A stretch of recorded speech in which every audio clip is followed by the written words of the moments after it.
Assalamualaikum warahmatullahi wabarakatuh. Innal hamdalillah nahmaduhu wa nasta'inuhu wa nastahdihi wa nastaghfiruh wa natubu ilaihi wa natawakkalu alaihi wa na'udzu billahi min shururi anfusina wa sayyiati a'malina. May yahdihillahu fala mudilla lahu wa may yudlil fala hadiya lahu. Allahumma salli wa sallim wa barik ala Muhammad wa ala ali Muhammad kama sallaita wa sallamta wa barakta ala Ibrahim wa ala ali Ibrahim fil alamin innaka Hamidum Majid. Amma ba'd. Waalaikumsalam warahmatullahi wabarakatuh. Saudara Falizin Misbah sebagai top fan kita, Fatimah Syamsuddin, waalaikumsalam. Saidah Saleh, waalaikumsalam. Siti Aisyah, semuanya top fan di sini. Terima kasih ya. Roqiah Samad, jangan lupa untuk sharing video kita di sini. Mudah-mudahan banyak kebaikan kepada orang luar sana. Muhammad Arif Selamat, Muhammad Izzuddin, Hajah Hafizah, Ruhaya Talib, top fan kita, terima kasih Cikgu Ruhaya, Siti Aisyah, Syafina, sahabat saya Anwar, waalaikumsalam warahmatullahi wabarakatuh. Hafizah Jazuri, Nurilis. Dengar baik ke suara pada kali ini? Mudah-mudahan tuan-tuan perempuan dapat dengar dengan baik apa yang disampaikan. Dengar ya? Waalaikumsalam warahmatullahi wabarakatuh. Mumtaz Jalil, Azina Abdul Aziz, Zara, terima kasih. Alhamdulillah dapat bersama dengan sahabat pencinta tafsir Dr. Nur Aziz Ayub, Zawi Ghazali. Dapat dengar semua ke? Suara baik Alhamdulillah. Zainarin, top fan. Lili Osman, top fan, terima kasih. Jangan lupa sharing dengan sahabat kita yang luar sana. Zahir Mustafa, Farah Wahidah, InsyaAllah. Mas Nila Johari, malam ni kegelapan, tak ada elektrik. Allah a'anakumullah, moga Allah beri kepada kalian kekuatan, bantuan. Orang Arab kalau melihat warna dalam kesusahan, maka mereka mengatakan a'anakumullah, a'anakumullah. Maksudnya moga Allah membantu tuan-tuan yang dalam kesusahan. A'anakumullah. Ini mujamalah dari sudut bahasa Arab lah. A'anakumullah. Baik, dengar dengan baik Saidah Saleh. Terima kasih Dr. Noaziyah. Jadi malam ni saya ulang semula ayat keempat kelima, mana kan ada banyak permintaan untuk mengulang ayat ini kerana malam semalam ramai yang tak dengar. Jadi firman Allah SWT dalam ayat keempat kelima surat Nisa. Bagi tuan-tuan yang memiliki tafsir Ibnu Katsir, tolong rujuk jilid yang kedua, muka surat 292 ya. Jilid yang kedua. Puan Yad Abdullah, Faiza Ismail, Gina, Cikgu Ruhaya, Intan Suraya. Baik boleh dengar. A'udzubillahi minasyaitonir rajim. Wa atun nisaa sadaqatihinna nihlah fa in tibna lakum an shay'in minhu nafsan fakuluhu hani'an mari'a. Ayat yang kelima. ولا تؤتوا السفهاء أموالكم التي جعل الله لكم قياما وارزقوهم فيها واكسوهم وقولوا لهم قولا معروفا. صدق الله العظيم. Ayat keempat tafsirannya, berikanlah mahar kepada wanita yang kamu kahwini sebagai pemberian yang penuh kerelaan. Kemudian jika mereka menyerahkan kepadamu sebahagian dari mas kahwin itu dengan senang hati, maka makanlah, ambillah pemberian itu sebagai makanan yang sedap lagi baik akibat kesudahannya. Terjemah perkataan akibatnya. Akibat ni kalau kita dalam bahasa Melayu selalu merujuk kepada yang tak baik, tapi dalam Quran merujuk perkataan wala aqibatu littaqwa, maknanya kesudahan yang baik itu untuk orang bertakwa, untuk ketakwaan. Jadi dalam bahasa Arab akibah ini merujuk kepada kesudahan yang baik, berbeza daripada bahasa Melayu kita yang biasanya merujuk kepada konotasi negatif. Ayat yang kelima, dan janganlah kamu serahkan kepada orang-orang yang belum sempurna akalnya harta mereka yang ada dalam kekuasaanmu, yang dijadikan Allah sebagai pokok kehidupan. Berilah kepada mereka belanja dan pakaian dari hasil harta itu, dan ucapkanlah kepada mereka kata-kata yang baik. Muslim-muslimat hati dan dikasih kasihan. Dalam kuliah malam semalam saya terangkan wa atun nisa asaduqatihinna nihla. Berikanlah mas kahwin kepada orang perempuan sebagai pemberian dengan penuh kerelaan. Kita panggil mas kahwin atau mahar, bendanya samalah. Yang hantaran tu lain, hantaran tu biasanya untuk meraihkan tetamu yang datang. Biasanya pihak lelaki akan hantar sejumlah wang untuk tujuan menganjurkan kenduri, biasanya walimah. Adapun mas kahwin ataupun mahar, ini ketetapan Nabi berbeza-beza mengikut uruf masing-masing, adat masing-masing. Jadi Ali bin Abi Talha mengatakan daripada Ibn Abbas, nihla itu makna mahar. Muhammad bin Ishaq berkata dari Aisyah radhiyallahu anha, nihla bererti kewajipan. Ibnu Zaid mengatakan nihla dalam bahasa Arab satu yang wajib. Mereka mengatakan janganlah kamu kahwini seseorang perempuan kecuali dengan apa yang telah diwajibkan bagimu. Berarti ketetapan dalam bentuk kadar nilai yang diberikan kepada si isteri sebagai tanda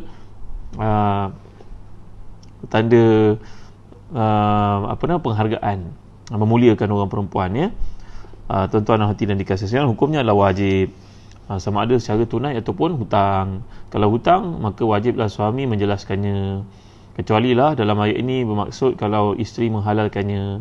Dan lebih umum daripada konteks ini, kata Dr. Atik Nabulisi dan tafsirnya, kadang-kadang ialah kita mengharapkan kehidupan itu sentiasa baik, tapi tak seperti itu selalunya. Patah Melayu mengatakan, aku harap panasnya ke petang, punya hujan tengah hari. Kadang-kadang kita menjanjikan bagai perkara kepada isteri, tapi dengan keadaan ekonomi, dengan tekanan-tekanan tertentu, maka kita tak mampu melaksanakan apa yang dijanjikan, apa yang pernah didreamkan bersama-sama sebelum itu. Maka isteri yang salihah, yang baik ini melihat apa-apa kekurangan berlaku dalam keluarga, rumah tangga yang dibangunkan itu, merasa berkeperluan untuk membantu sang suami. Kadang-kadang isteri yang salihah ni bukan sahaja berikan wang simpanannya, bahkan emas yang dimilikinya daripada perkahwinan ataupun daripada ayah ibunya pun dicairkan, dia jual, digadai semata-mata untuk membantu suami yang dicintai. Maka inilah maksud ayat Allah, tidak jadi masalah bila seseorang isteri itu sanggup untuk membantu suami, maka si suami dibenarkan dalam keadaan itu untuk mengambil pemberian daripada isteri. Bukan sahaja dibentuk mahar yang telah pun ditetapkan, yang mungkin diberikan mahar dalam keadaan tertentu, maka isteri pun invest, membeli emas contohnya, membeli saham contohnya. Bila tiba keperluan waktu terdesak, maka isteri mencairkannya dengan tujuan untuk bantu suami. Ini maksud Allah SWT. Dan menariknya dalam ayat ini, kalau kita perhatikan, fa in tibna lakum tiban taba, yatibu, tayyib, baik. Maknanya apabila perkara itu baik, mereka merasa hendak membantu kamu, menyerahkan sebahagian di mas kahwin itu atau wang simpanan mereka untuk membantu kamu dengan hati yang senang. Tibna lakum an syai'in minhu nafsan fakulu hani'an mari'a, maka makanlah pemberian itu sebagai makanan sedap lagi baik kesudahannya. Di sini para ulama tafsir, contohnya Ibn Abi Hatim, anak murid kepada Al-Imam Bukhari rahimahumullah jami'an, berkata bahawa satu pendapat riwayat daripada Ali karamallahu wajhah, dan tentunya Sayyidina Ali ini mengambil daripada Rasulullah sallallahu alaihi wasallam. Kalau kita belajar hadis, ini merupakan asar yang mauquf ala sahabi. Ia merupakan satu amalan yang berpunca daripada para sahabat, dan mustahil para sahabat memandai-mandai berbuat demikian, melainkan kefahaman mereka kepada Quran itu adalah didasarkan kepada apa yang diamati, yang diperhatikan dalam kehidupan Rasulullah sallallahu alaihi wasallam. Maka kata Imam Ali karamallahu wajhah, jika seseorang dari keluarga mengalami penyakit tertentu, maka mintalah daripada isteri sebanyak 3 dirham atau yang setara dengannya. Saya dah ceritakan semalam, ia merujuk kepada wang dalam nilai yang kita lebih kurang RM75 hingga RM100. Kadar tersebut diambil dan dibeli madu. Kenapa madu? Nanti kita akan bincang dalam surah An-Nahl bila Allah menceritakan tentang madu ni. Dia satu kejadian yang Allah jadikan pada makhluk lebah itu satu keistimewaan luar biasa. Yakhruju min butuniha syarabun mukhtalifun alwanuha fihi shifaa'un linnas. Dalam perut lebah ini yang terdapat padanya bisa, iaitulah sengat, tapi dalam masa yang sama dia juga mengandungi penawar daripada banyak penyakit. Maka belilah madu. Ya, kalau tuan-tuan ada peluang, tuan-tuan boleh menziarahi www.telagabiru.com.my. Di Telaga Biru pun kami ada jual madu. Madu yang datang dari Mesir, yang diproses daripada bunga-bunga habatus sauda. Tuan-tuan boleh dapatkan. Kalau tuan-tuan ada peluang, datanglah ke kedai buku kami, Buktik Telaga Biru. Di sana kami ada jual madu proses khas dari bunga-bunga yang dimakan lebah, berasal daripada pokok-pokok habatus sauda, pokok-pokok apa dipanggil sebagai habatus sauda, bijiran hitam ini, yang mendapat keberkatan dengan doa Nabi dan sabda Nabi SAW, fihi shifaa'un illa sam, dia merupakan satu penawar kepada semua penyakit melainkan kematian saja. Kalau dimakan dengan bentuk yang betul, kata para sahabat ridwanullahi alaihim ajma'in, seperti disebut oleh Ibnu Qayyim dalam kitabnya Tibbun Nabawi, para sahabat yang sakit makan dalam bilangan ganjil 7 biji, 21 biji mereka makan. Umpamanya sebagai contohnya seorang balik dari jihad sakit, luka cedera parah, makan habatus sauda dengan kadar yang dinyatakan itu seperti diprescribe oleh seseorang sahabat Nabi dalam pendapat daripada Ibn Abbas, maka dia pun sembuh dengan izin Allah, kerana Nabi telah menyatakan dia merupakan penawar kepada semua penyakit melainkan mati. Alhamdulillah di Telaga Biru kami nak mengajak tuan-tuan untuk mengamalkan pemakanan berdasarkan sunnah ni. Kami ada memproses habatus sauda dengan yang nama birkah. Begitu juga madu habatus sauda pun ada di Telaga Biru. Tuan-tuan dan puan, tuan-tuan boleh dapatkan ya. Jadi kembali kepada kisah ini, kata Ibn Abi Hatim daripada Ali karramallahu wajhah, kalau seseorang di kalangan keluarga sakit, maka mintalah diisi dengan kadar 3 dirham, iaitu sekitar RM75, belilah madu, dan kemudian ambillah air hujan. Kata tuan guru kami Syekh almarhum Datuk Dr. Harundin, air hujan malam Jumaat itu adalah keutamaan. Ya, kalau ada tambahkan lagi dengan air zam-zam, kata Dr. Ratik Nabulsi dalam mentafsirkan perkara ini, menceritakan perkara ini. Kemudian campurkan apa tadi? Madu yang dia beli daripada wang pemberian isteri.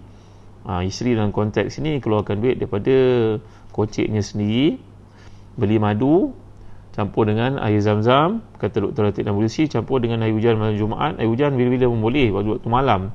Tapi kata Datuk Dr. Harundin, Allahyarham, guru kami, malam Jumaat itu punya kelebihan, keberkatan dan sebagainya. Kan Allah menyatakan, wa nazzalna minas sama'i ma'an mubarakah, kami menurunkan dari langit air yang penuh keberkatan, maksudnya hujan. Dan dalam perubatan Islam menunjukkan bahawa air hujan malam Jumaat ataupun hari Jumaat itu ada keutamaan, kelebihan yang tertentu, maka ambillah peluang ini. Ini pengalaman tuan-tuan ya. Jadi bila digaulkan, dicampurkan, ia merupakan satu nikmat perubatan yang luar biasa, mempunyai kesan yang luar biasa, kata para ulama tafsir. Tuan-tuan boleh rujuk perkara ini dalam jilid kedua tafsir Ibnu Katsir yang ada di tangan saya, warna biru ni, muka surat 298. Saya ulang balik sebelumnya, kerana ramai yang bertanya bab ini. Tak kisahlah sakit apa, resah, gelisah, tak boleh tidur malam, sakit-sakit badan, pening kepala tak menentu, asal datang maghrib je pening kepala. Apakah penyelesaiannya? Salah satu amalan para salafus salih, kata Ibn Abi Hatim, seorang ahli tafsir yang terkemuka, daripada Ibn Abbas, daripada Imam Ali karramallahu wajhah, bahawa apabila seseorang kamu mengalami sesuatu penyakit, mintalah kepada isterinya 3 dirham atau setara dengannya yang telah saya nyatakan tadi, lingkungan RM75 hingga RM100. Dapatkan madu, kemudian ambil air hujan, kata tuan guru kami Datuk Dr. Harundin, air hujan malam Jumaat itu keutamaan, campur dengan air zam-zam, kata Dr. Ratik Nabulsi, kemudian dirawatlah pesakit itu, sama ada diminum, disapu pada badan, disapu pada kepala atau anggota-anggota yang sakit. Faham?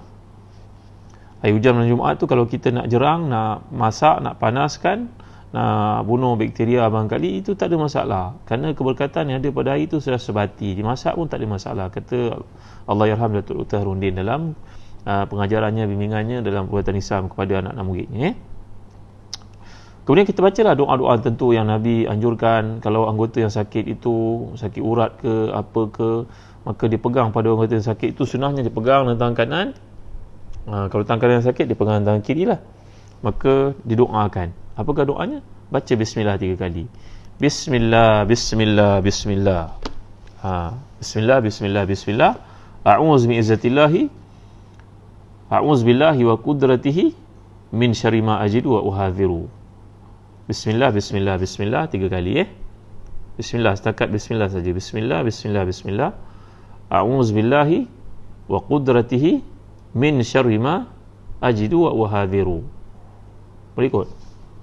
Bismillah, bismillah, bismillah. A'udzu billahi wa qudratihi min syarri ma ajidu wa uhadhiru 7 kali. Ya. Bagi tuan-tuan yang memiliki kitab saya yang tajuk satu-satu doa daripada hadis-hadis sahih, alhamdulillah dalam buku itu ada saya nyatakan doa ni. Baca bismillah 3 kali, pegang pada orang sakit. Contohnya kat sini. Bismillah, bismillah, bismillah. a'udzubillahi wa qudratihi min syarri ma ajidu wa uhadhiru. Kalau kita yang sakit, kalau yang sakit tu orang lelaki, kita baca bismillah bismillah bismillah, a'udzubillahi wa qudratihi min syarri ma tajidu wa tuhadhiru. Kalau perempuan, bismillah bismillah bismillah, a'udzubillahi wa qudratihi min syarri ma tajidin wa tuhadhirin. Kerana anti ada penambahan ya dengan nun kat ujung min syarri ma tajidin wa tuhadhirin. Mudah-mudahan Ustaz Syafiq Murad ada bersama kita pada malam ni, ataupun Ummu Fatih ataupun Ustaz Safi Sadiqin, siapa yang dapat tuliskan doa ni. Ya. Jadi itu adalah amalan para salafus salih, dan kita tambah nilai kepada amalan itu dengan doa Nabi SAW ketika para sahabat mengalami penyakit, dipegang pada anggota yang sakit, dibaca bismillah bismillah bismillah, a'udzubillahi wa qudratihi min syarri ma ajidu wa uhadhiru. Kalau saya ajidu wa uhadhiru, kalau anta tajidu wa tuhadhiru, kalau anti tajidin wa tuhadhirin. Ini di samping apa yang telah nyatakan tadi, ambil daripada wang isteri dengan kebenarannya, dengan pemberiannya, dalam keadaan tersebut beli madu. Ya. Baik. Hushaim meriwayatkan daripada Sayyar bin Abu Saleh, dahulu apabila seorang mengahwinkan putrinya, dia mengambil maharnya tanpa kerelaannya, lalu Allah melarang perbuatan itu dilakukan. Lalu Allah turun ayat wa atun nisa asaduqatihinna nihla. Kata Ibn Kathir, satu sebab nuzul ayat ini adalah berikutan dengan amalan orang-orang jahiliyah dahulu, iaitulah mereka mengambil pada mahar anak perempuan yang dikahwinkan. Ini hukumnya haram, tuan-tuan. Ya, jadi tuan-tuan hati dan dikasihan, Allah melarang perkara ini, maka wang tersebut adalah milik perempuan itu, milik gadis itu, milik wanita tersebut. Bila dia dikahwini, adalah menjadi kewajipan suami untuk membayar mahar yang kita panggil sebagai mas kahwin, ya. Baik, seterusnya ayat yang kelima. Wala tu'tus sufaha'a amwalakum allati ja'alallahu lakum qiyama warzuquhum fiha waksuhum wa qulu lahum qawlan ma'rufa. Wa qulu lahum qawlan ma'rufa. Jangan kamu serahkan kepada orang yang belum sempurna akalnya harta mereka yang ada dalam kekuasaanmu, yang dijadikan Allah sebagai pokok kehidupan. Berilah mereka belanja dan pakaian dari hasil itu, dan ucapkanlah kepada mereka kata-kata yang baik. Jadi Allah melarang memberikan sewenang-wenangnya kepada orang yang lemah akalnya dalam pengelolaan keuangan yang Allah jadikan sebagai penampung pada kehidupan. Ini satu asas tamadun yang penting, iaitu wang hendaklah diuruskan oleh orang yang berkemampuan. Itu sebab kadang-kadang orang kata orang bisnes ni tak semestinya kena pandai. Kadang-kadang SPM pun dia tak lulus, kadang-kadang degree pun memang dia tak ada, tapi kejayaan dalam bisnes mampu dilakukan kerana orang ini mempunyai kemampuan pengelolaan pengurusan keuangan yang berhemah dan bijak. Masa bila dia perlu tukar kereta, masa bila dia perlu pakai pakaian kemas. Kadang-kadang kita belajar daripada seorang, tuan-tuan, saya kongsi satu pengalaman ketika berada di Sabah masa dahulu dalam misi dakwah yang dilakukan. Maka jumpa dengan seorang perempuan. Perempuan ni kabarnya dari seberang dan sudah dapat kenyataan di negara, warga negara. Beliau berkata sewaktu kematian suami, maka anaknya kecil itu berusia 7 tahun. Orang kata kalau nak berjaya dalam hidup kena hantar ke sekolah, maka dia pun hantar ke sekolah. Ini cerita pengalaman lah, tuan-tuan, ya, tentang orang berjaya pengurusan keuangan. Maka budak lelaki ni pergi ke sekolah, setiap hari menangis selama 3 bulan. Ibunya menanti. Ibunya seorang ibu tunggal, ayahnya sudah wafat.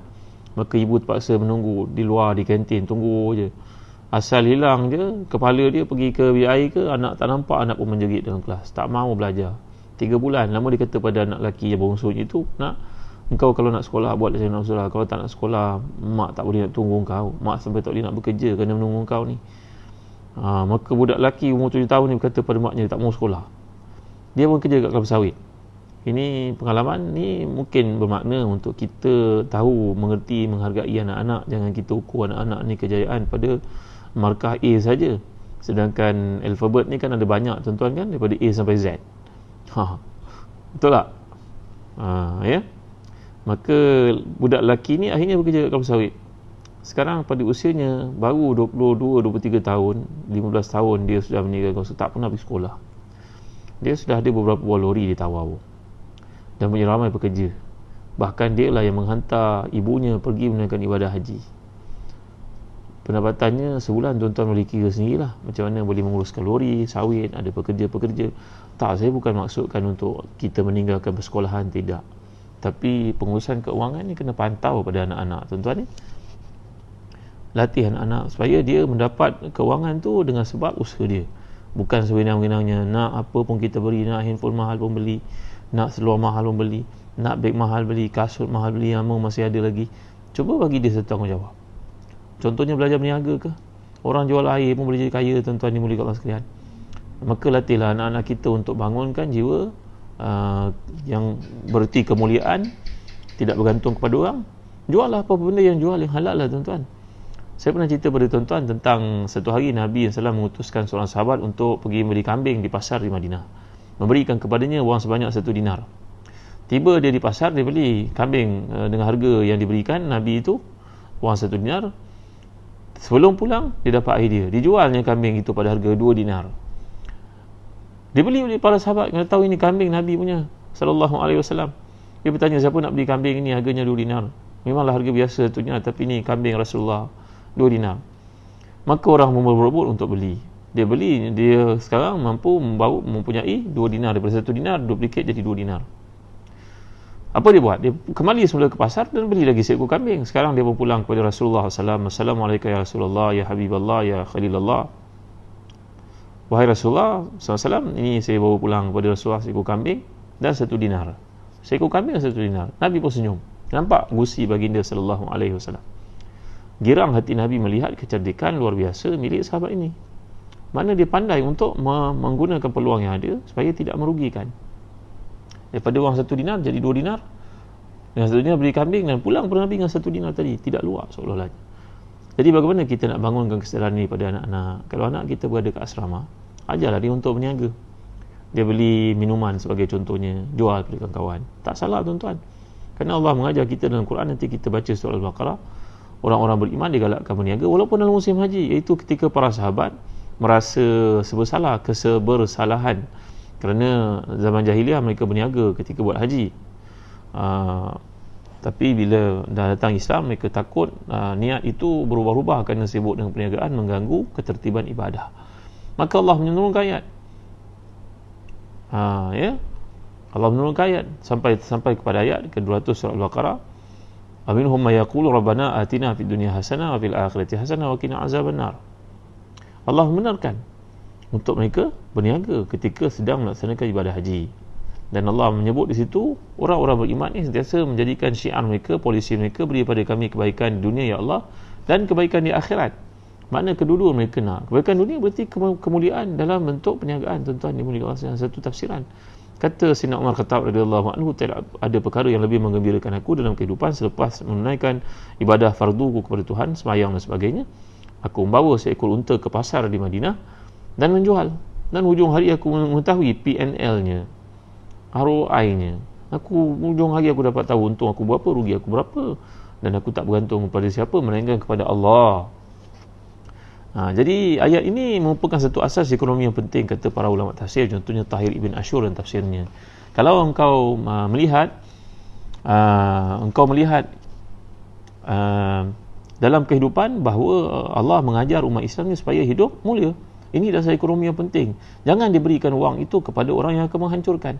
Kadang-kadang orang belajar sampai ke peringkat tinggi, bila dia buat satu ulasan tentang apa GLC yang ada di negara kita mencatatkan kerugian kerana diletakkan orang yang mempunyai kelulusan tinggi tapi tak ada kemahiran berniaga, maka GLC yang ada pun boleh bankrupt, boleh rugi, boleh apa semua.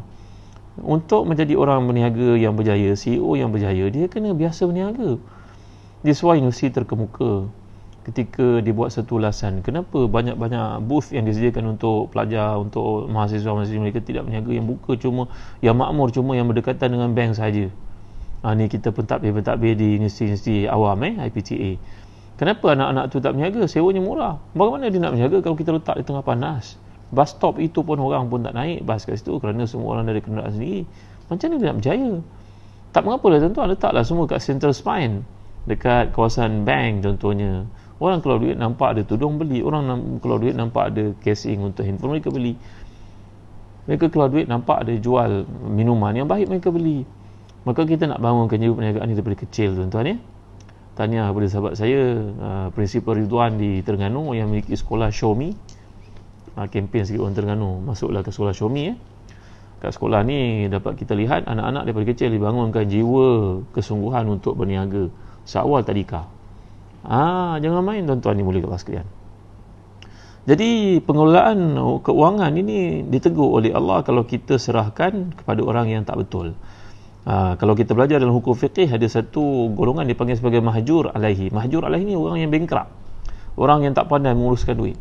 Pelajarannya tinggi tapi dia ni kaki habis duit. Bagi RM10, RM20 dia habiskan. Yalah, kita bagi RM10 dalam kocek, dia habiskan. Dia tak fikir untuk esok apa berlaku. Kalau tak ada makanan besok macam mana, dia tak fikir. Dia apa tangan dia habis dia bersihkan. Ya, tuan-tuan yang mulia sekalian, yang menyedihkan kalau benda-benda yang dibeli itu benda-benda yang membazir. Dah ada handphone pergi beli handphone baru, dah ada cover yang baik pergi beli casing yang lain, pergi beli makanan. Buat apa tuan-tuan yang mulia sekalian? Jadi kena bangunkan dalam jiwa anak-anak kita daripada ayat ini. Bahkan dalam pengurusan perniagaan pun tentulah seorang akan berikan, mungkin anak keduanya, anak ketiganya, anak keempat, anak bongsunya, kerana anak pertama itu boros sebagai contoh. Dan surah Al-Isra yang lalu telah kita bincangkan bagaimana Allah menyebut tentang orang beriman ni, wa taj'alu yadaka maghlulatan ila unuqika wa la tabsutha kullal bast wa taquna malumah mahzura. Jangan kamu jadi orang yang kedekut tangan macam terbelenggu ke leher ataupun melepaskannya sampai tak ada perkiraan, congak. Kalau keluar duit tu RM55 baru keluar lebih habis belanja, tak kira pun ada berapa. Ini orang safih tuan-tuan, ahmak. Orang yang, maafkan saya kalau penggunaan perkataannya, orang bebal, orang bodoh. Tak boleh menguruskan perniagaan, tak boleh menguruskan harta. Mata dia kelabu kalau nampak duit. Jadi ayat Allah di sini menyebut bahawa di sini diambil hukum penangguhan pemberian harta kepada anak-anak yang telah kita pelajari. Kalau hukum pada zaman kerajaan Islam Osmaniyah, mereka buat satu polisi di bawah Majalatul Ahkam Al-Adliyah, bahawa umur anak itu layak mula daripada 18 tahun. Ini adalah satu ukuran yang sangat dekat dengan tepat. Mungkin tak tepat sepenuhnya, mungkin perlu ada perubahan dengan keadaan sekarang, kemahiran ataupun kematangan itu berlaku lebih awal ke. Tapi biasanya pada usia 18 tahun ini menjadi satu borderline kepada satu kebijaksanaan dalam berbelanja. Jadi sini diambil hukum penangguhan pemberian harta bagi anak-anak. Penangguhan itu sendiri memiliki berbagai bentuk. Ada penangguhan untuk anak-anak kerana perkataan mereka belum dapat dipertanggungjawabkan. Ada pula penangguhan bagi orang gila dan tidak mampu mengelola harta kerana lemah akalnya.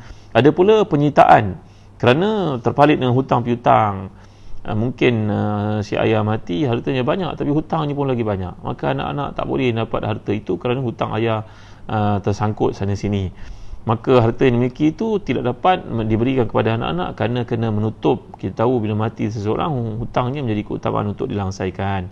Sebab itu sebelum tidur setiap malam tuan-tuan, duduklah buat satu muhasabadi, ambil satu buku nota, catatkan mungkin hutang-hutang kita, supaya kalau ada keluarga yang mengetahui nanti bila mati, adalah mati ni kita tak tahu ajal maut, maka akan diuruskan dengan mereka, oleh mereka. Kerana jangan main tuan-tuan ni.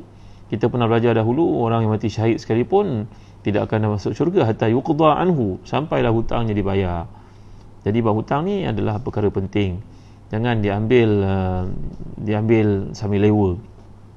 Keberkatan hidup kita terhalang sebab tak bayar hutang. Tuan-tuan hati dan dikasih sekalian.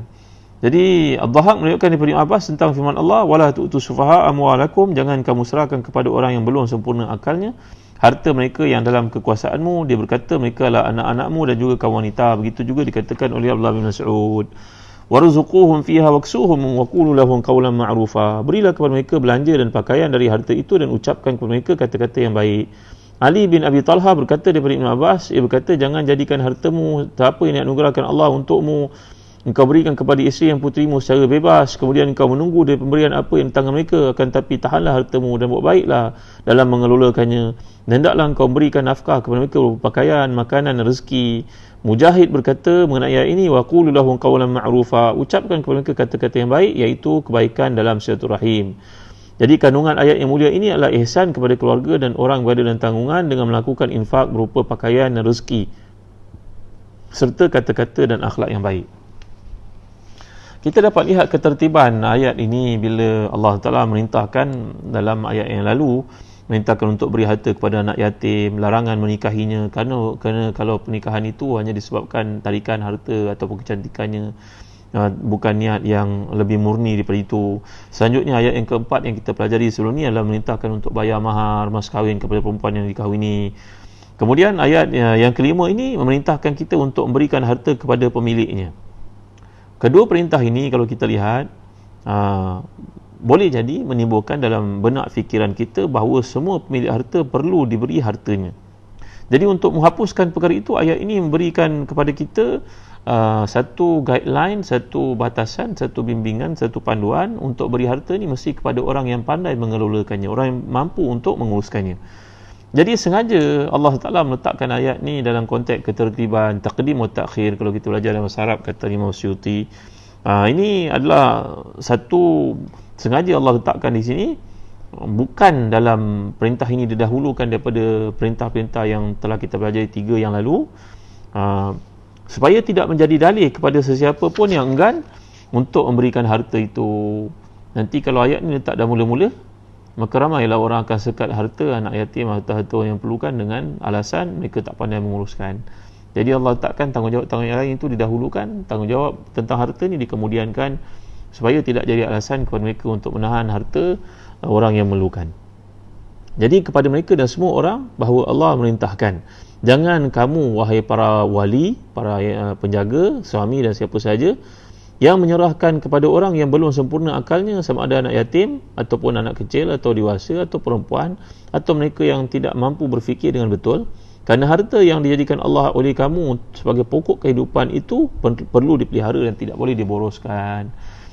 Ni kata Ibn Ashur, bahawa kata Ibn Ashur dalam tafsir Tahrir Tanwir yang saya terjemahkan, aku tidak menduga ada seorang pun pakar ekonomi yang mendahului Quran menjelaskan hakikat ini, kerana mengajar kita satu asas berkaitan dengan ekonomi yang penting, iaitu pengurusan harta perlu diberikan kepada orang yang layak.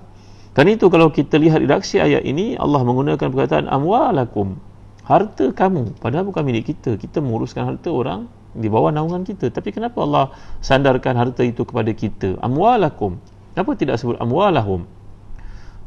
Ya, jadi menunjukkan bahawa amwalakum ini harta kamu dan harta dia, kerana kamu punya tanggungjawab untuk menjaga harta itu dirosak. Ada orang yang tidak memiliki akal yang sempurna ni, orang lurus namanya. Dia gaji dia katalah 1,200. Dia pergi ke kedai, pergi ke tempat membeli belah, pergi ke butik, beli seluar sampai harganya RM700. Ini orang, tuan-tuan, agak ada akal, tuan-tuan. Gajinya sebagai mungkin seorang pekerja di jabatan kerajaan RM2,000. Dia beli tudung harga sampai RM5,000. Ada tuan-tuan tudung RM5,000 agak-agak.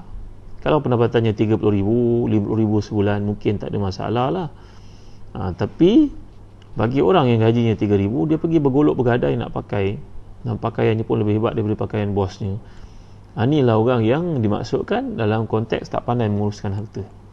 Maka kita yang jadi ayah, kita yang jadi suami, kita yang jadi abang, hendaklah bertanggungjawab melihat perkara ini, menegur, membetulkan. Bahkan dalam konteks ini boleh minta kepadanya, bagi abang simpanlah duit kamu kalau begini keadaan kamu. Kamu macam tak ada tanggungjawab. Balik macam permaisuri, balik macam puteri raja, satu benda pun tak mau buat. Duit kamu habis pada benda yang sia-sia. Segala bentuk movie online kamu langgan, kamu tengok, duit kamu habis pada benda yang merugikan. Maka ini orang yang dimaksudkan Allah. Harta mereka adalah harta kita sebenarnya, bukan kita nak ambil, tapi tanggungjawab kita untuk menguruskannya supaya tidak berlaku pembaziran. Jadi Allah menggunakan di sini maksud amwalakum, makna milik bersama. Yang beli sesuatu dengan harta itu mendapat untung. Yang penjual, penyewa, menyewakan barang, tengok konteks hak ekonomi dalam Islam. Kalau kita memiliki wang, kita belanjakan pada tempat yang betul. Umpamanya kita beli nasi lemak di kedai orang Islam. Orang Islam itu ada keluarga, orang Islam itu keluar zakat, maka pengaliran wang itu berlaku dengan sempurna. Ia umpama air sungai yang mengalir, menjernihkan, membersihkan.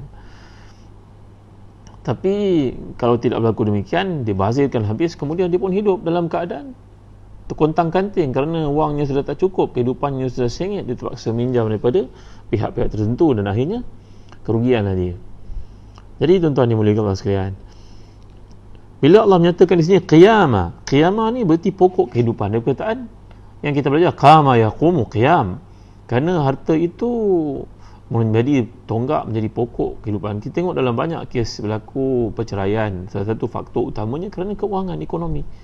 Masa berkahwin tak nampak duit road tax, duit insurans kereta nak kena bayar, tapi kita fikir tentang sewa, masa nak kahwin dulu wang dikeluarkan, dipinjam di sini untuk nampak mewah, berkahwin macam seperti putera raja, nak bagi nampak bergaya. Alhamdulillah lah musim PKP ni tak boleh nak kahwin seperti itu lagi. Maka sekadar keperluan tuan-tuan anak-anak muda yang mendengar kuliah ni, jadikanlah yang paling penting selepas perkahwinan itu, kerana rumahnya, survivalnya, nanti anak yang lahirnya bagaimana nak hantar ke sekolah apa, bimbingan Islamnya, kelas tajwidnya, ini jadi penting. Bukan pada hari berkahwin nak nampak macam gah sangat. Sebab apa? Nak pamerkan ni bisnes hari ni, bisnes riak tuan-tuan, nak nampak tak kalah daripada orang lain. Apa pentingnya tuan-tuan Nabi sebut dalam hadis, awlim walau bisyatin, kalau tak ada kemampuan, sembelihlah walau seekor kambing sekalipun, dah memadai, mencukupi. Yang kita nak jemput orang ribu-ribu sampai akhirnya bergolok bergadai, berhutang sana sini, tak betul tuan-tuan yang mulia sekalian. Jadi kalau kita perhatikan, warzuquhum fiha, ayat Allah di sini menggunakan warzuquhum fiha, bukan warzuquhum minha. Kerana kalau kita bayangkan harta itu, kata Sayyidina Umar Khattab radhiyallahu an, kalau harta anak yatim dibiarkan tanpa diinvestkan, katalah permulaan ayah meninggalkan wang sebanyak RM1,000, maka kena zakat 2.5%, iaitu RM2,500. Daripada RM1,000 sudah kurang tolak RM2,500, nanti RM97,500 tu tahun berikutnya kena lagi zakat. Jadi harta itu akan berkurangan nilainya, berbanding dengan kalau ada seorang yang amanah, yang jujur, yang telah kita bincangkan dalam surah Al-Isra yang lalu. Tanggungjawabnya adalah untuk berniaga, menginvestkan pada benda betul dan jujur, kerana ini melibatkan akhirat, ini pahala dosa. Maka wang yang tadi jumlah RM100,000 lipat gandakan menjadi RM110,000, RM150,000, kerana kebijaksanaan untuk berniaga. Dan akhirnya zakat tidak mengurangkan kadar nilai harta tersebut bila anak itu layak menerimanya kelak, dia berada pada tahap yang baik. Jadi itu sebab Allah menggunakan warzuquhum fiha, Allah tidak menggunakan warzuquhum minha. Beza fiha dengan minha. Fi bermakna fi istismariha, fi di situ, maknanya dalam kita menginvestkannya. Kalau minha, daripada pokok asasnya, modalnya simpan, maka dia akan ditelan oleh zakat, dia akan dikurangkan dengan sebab zakat. Tapi kalau diniagakan, diinvestkan, maka dia jadi warzuquhum fiha. Ini indahnya bahasa Arab kalau kita belajar, ya tuan-tuan. Jadi modal yang hendaknya tidak dibiarkan begitu saja, tapi kena produktif, menghasilkan keuntungan dengan pelaburan yang betul. Maknanya orang Islam kena belajar berniaga. Ya, seandainya ayat ni menggunakan kata minha, bererti darinya, maka biaya hidup itu diambil dari modal, dan akhirnya wang tersebut akan susut nilai. Memang pada prinsipnya dalam pandangan Quran, modal tidak boleh menghasilkan dari dirinya sendiri, tapi perlu dengan usaha yang betul dan baik dari manusia. Kerana itu riba dan penjualan dilarang. Dan salah satu daripada hikmah ditetapkan kadar tertentu dari zakat agar mendorong aktiviti ekonomi. Bila kita tahu 2.5% akan diambil zakat, maka kita kena invest supaya nilai itu bertambah dan margin kita tidak rugi dari sudut perniagaan. Ini semua kena mulakan lah tuan-tuan. Kena mulakan. Rugi kalau kita ada kemahiran tertentu untuk betul akaun sekalipun, tapi kita tak gerti buat invoice, bekerja dengan orang. Baguslah bekerja dengan orang, tapi tak target untuk akhirnya kita berakhir maju dan bersyarikat sendiri.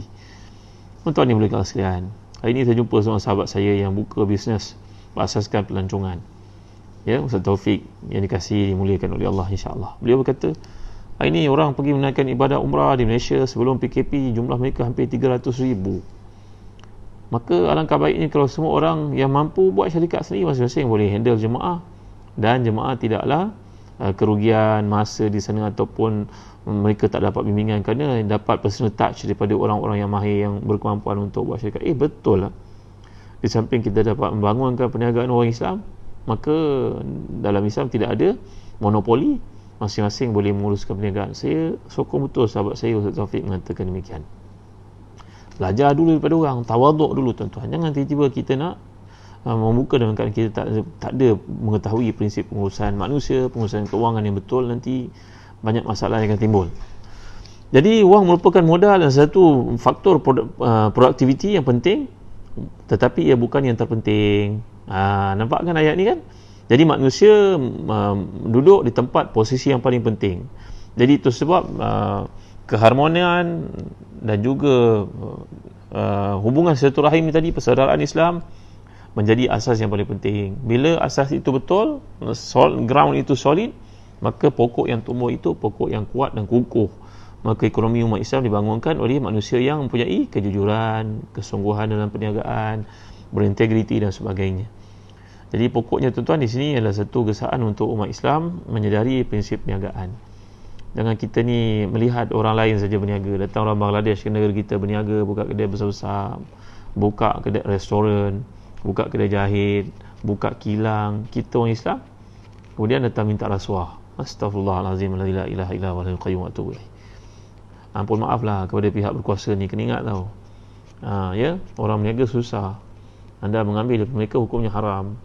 Bila orang Islam akan berniaga? Bila rakyat ini akan berniaga? Kenapa kita biarkan orang lain mengambil keuntungan? Bukanlah kita anti mereka, mereka orang Islam juga, orang Aceh dan sebagainya. Tapi sampai bila lah orang kita akan ketinggalan dan cuba untuk ambil kesempatan daripada orang ni yang cari-cari yang haram.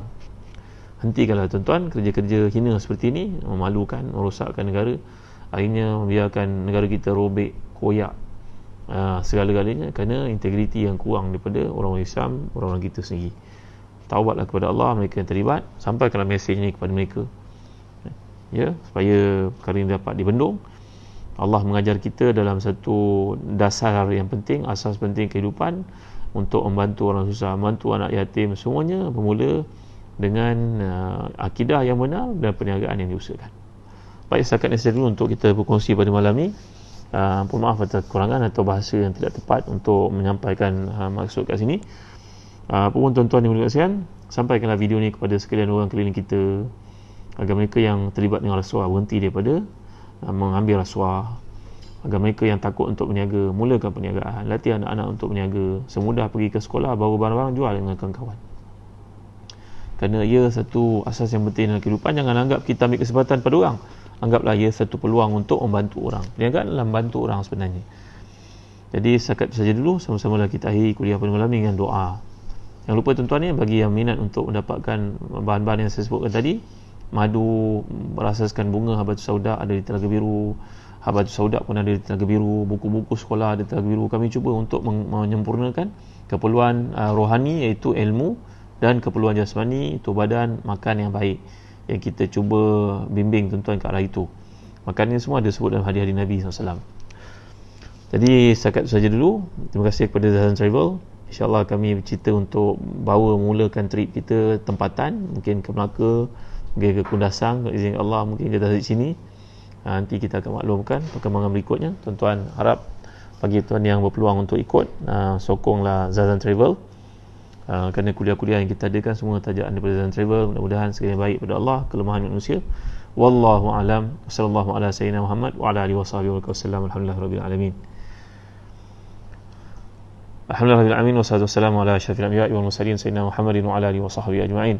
Allahumma ighfir lana dhunubana wa liwalidina warhamhum kama rabbawna shighara wa li jami'i masyayikhina wa li jami'i ashabil huquq alaina minal muslimina wal muslimat wal mu'minina wal mu'minat bi rahmatika ya arhamar rahimin. Allahumma ati nufusana taqwaha wa zakkiha anta khairu man zakkaha anta waliyuha wa maulaha bi rahmatika ya arhamar rahimin. Rabbana la tuzigh qulubana ba'da idh hadaytana wa hab lana min ladunka rahmatan innaka antal wahhab. Rabbana atina fid dunya hasanah wa fil akhirati hasanah wa qina azaban nar. Wa sallallahu ala sayyidina Muhammad wa ala alihi wa sahbihi wa sallam. Alhamdulillahirabbil alamin. Taqwallahu minna minkum. Jangan lupa share dengan teman-teman kita, sahabat handai kita, rakan taulan kita, rakan kelas, alumni dan sebagainya. Sekian. Assalamualaikum warahmatullahi wabarakatuh.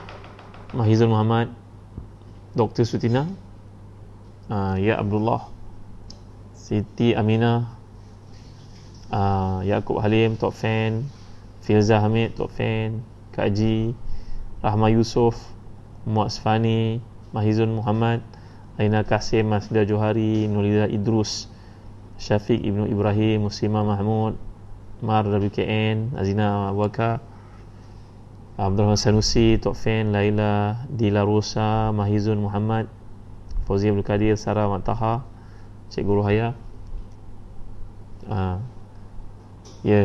Tafsir Kasir, buku saya, Pusaka Imam Syafi'i.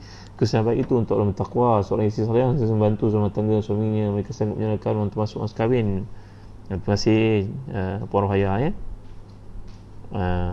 Salma Hussein, Mardia Musa, Nuriza Idrus, Ros Ija, Jamil Firdaus, top fan, Umar Izzuddin, Nora Ida, Mahizul Muhammad, Ya Titik, Jamil Firdaus, Anwar Al-Kusni, Azmima, Norman Muhammad, Nur Ahmad, Azizah Sulung, Nur Hafizah Hussein, Tok Fen, Kamarul Arifin bin Nurdin, Nuruddin, Aju Vespa. Terima kasih semua. Sekian, jumpa lagi pada waktu lain. Doa dengan saya. Sallallahu alaihi wasallam. Assalamualaikum warahmatullahi wabarakatuh.